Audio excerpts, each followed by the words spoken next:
ಎಲ್ಲರಿಗೂ ನಮಸ್ಕಾರ. ಶ್ರೀ ಗುರು ಬೂದೇಶ್ವರ ಸ್ವಾಮಿ ಪುಣ್ಯಕ್ಷೇತ್ರ ಬಿಡಾರದಹಳ್ಳಿ ನಿಟ್ಟೂರು ಅಂಚೆ ಹಾಸನ. ಇಲ್ಲಿ 21ನೇ ವರ್ಷದ ಸಪ್ತಾಹ ಪೂಜೆ ಕಾರ್ಯಕ್ರಮ ನಡೀತಾ ಇದೆ. 29/7/2024 ಸೋಮವಾರದಿಂದ 4/8/2024 ಭಾನುವಾರದವರೆಗೆ ನಡೆಯುತ್ತೆ. ಈ ಪೂಜೆ 7 ದಿನಗಳ ಕಾಲ ನಡೆಯುತ್ತೆ. ಈ ಪೂಜೆ ಬಗ್ಗೆ ಬೂದೇಶ್ವರ ಸ್ವಾಮಿ ಮಠದ ಅರ್ಚಕರು ನಿಮಗೆ ಮಾಹಿತಿಯನ್ನ ನೀಡ್ತಾರೆ. ಸ್ವಾಮಿ, ಸಪ್ತಾಹ ಮಾಡ್ತಾರಲ್ಲ, ಏನಕ್ಕೆ ಅಂತ ಅದ್ರ ಬಗ್ಗೆ ಒಂದು ಸ್ವಲ್ಪ ತಿಳಿಸ್ಕೊಡ್ಬೋದಾ? ಶ್ರೀ ಗುರು ಬೂದೇಶ್ವರ ಪುಣ್ಯಕ್ಷೇತ್ರ ಬಿಡಾರದಹಳ್ಳಿ ನಿಟ್ಟೂರು ಲಿಂಗಸ್ನಳ್ಳಿಯಲ್ಲಿ ಪ್ರತಿ ವರ್ಷದಂತೆ ಈ ವರ್ಷ ಕೂಡ 21ನೇ ಸಪ್ತಾಹ ಭಜನಾ ಅಖಂಡ ಭಜನಾ ತಂಡದಲ್ಲಿ ಮಹೋತ್ಸವ. ಸಪ್ತಾಹ ಅಂದರೆ 7 ದಿನ ಅಖಂಡ ಭಜನಾ ತಂಡದಲ್ಲಿ 18ನೇ ಶತಮಾನದಲ್ಲಿ ಜನಮಾನಸಿಗಳು ಮಳೆ ಬರದ ಸಂದರ್ಭದಲ್ಲಿ ಶ್ರೀ ಗುರುಗಳು ಬೂದೇಶ್ವರ ಪುಣ್ಯ ಅವರನ್ನು ಗದ್ದಿಗೆ ಮಾಡಿ ಅಖಂಡ ಭಜನೆ 7 ದಿನ ಅಂತ ನಿರಂತರ ಕಾಲ ಭೀಮನ ಆಶಯದಿಂದ ಭಜನೆಯನ್ನು ನಿರಂತರವಾಗಿ ನಡೆಸಿಕೊಂಡು ಬಂದಿದ್ದಾರೆ. ಅದೇ ತರವಾಗಿ ಈಗಲೂ ಕೂಡ ಪ್ರತಿನಿತ್ಯವೂ 7 ದಿನ ಕಾಲ ನಿರಂತರ ಭಜನೆ, ಊಟ ಉಪಚಾರಗಳು ಎಲ್ಲ ವ್ಯವಸ್ಥೆ ಶ್ರೀ ಗುರು ಮಠದಲ್ಲಿ ಇರುತ್ತದೆ. ಧನ್ಯವಾದಗಳು.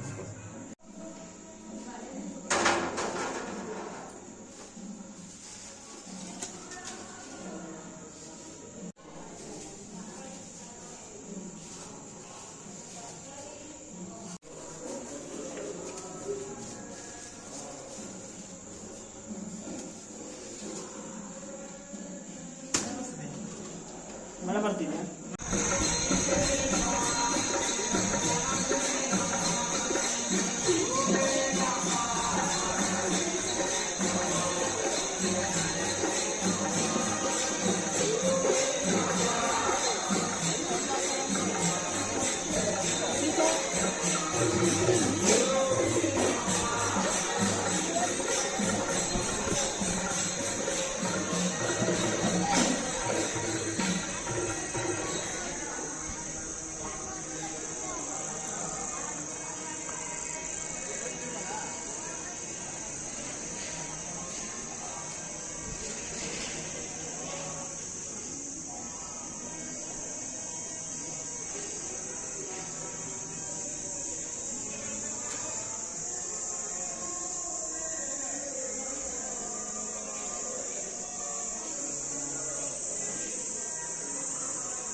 ಬೂದೇಶ್ವರ ಸ್ವಾಮಿ ಮಠಕ್ಕೆ ಬರುವಂತಹ ಎಲ್ಲ ಭಕ್ತಾದಿಗಳಿಗೆ ಭೋಜನ ವ್ಯವಸ್ಥೆಯನ್ನು ಮಾಡಲು ಅಡಿಗೆ ತಯಾರಿಯನ್ನು ಮಾಡಿಕೊಳ್ಳುತ್ತಿದ್ದಾರೆ. ಇದು ಬೂದೇಶ್ವರ ಸ್ವಾಮಿ ಮಠದ ಭೋಜನ ಮಂದಿರ. ಇಲ್ಲಿ ಬರುವಂಥ ಭಕ್ತಾದಿಗಳಿಗೆ ಭೋಜನ ವ್ಯವಸ್ಥೆಯನ್ನು ಮಾಡಲಾಗಿದೆ. ಈ ಕಾರ್ಯಕ್ರಮ 7 ದಿನಗಳ ಕಾಲ ನಡೆಯುತ್ತದೆ.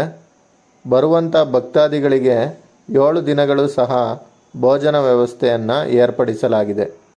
ವಿಳಾಸನ ಮತ್ತೊಮ್ಮೆ ಹೇಳ್ತೀನಿ. ಶ್ರೀ ಗುರು ಬೂದೇಶ್ವರ ಸ್ವಾಮಿ ಪುಣ್ಯಕ್ಷೇತ್ರ, ಬಿಡಾರದ ಹಳ್ಳಿ, ನಿಟ್ಟೂರು ಅಂಚೆ, ಹಾಸನ. ಹಾಗೂ ಈ ವಿಡಿಯೋವನ್ನು ಮಾಡಲು ಸಹಕರಿಸಿದಂತಹ ಎಲ್ಲರಿಗೂ ನನ್ನ ಧನ್ಯವಾದಗಳು. ಭಕ್ತಾದಿಗಳು ಹೆಚ್ಚಿನ ಸಂಖ್ಯೆಯಲ್ಲಿ ಆಗಮಿಸಿ ಕಾರ್ಯಕ್ರಮವನ್ನು ಯಶಸ್ವಿಗೊಳಿಸಬೇಕೆಂದು ಕೇಳಿಕೊಳ್ಳುತ್ತೇನೆ. ನಮಸ್ಕಾರ.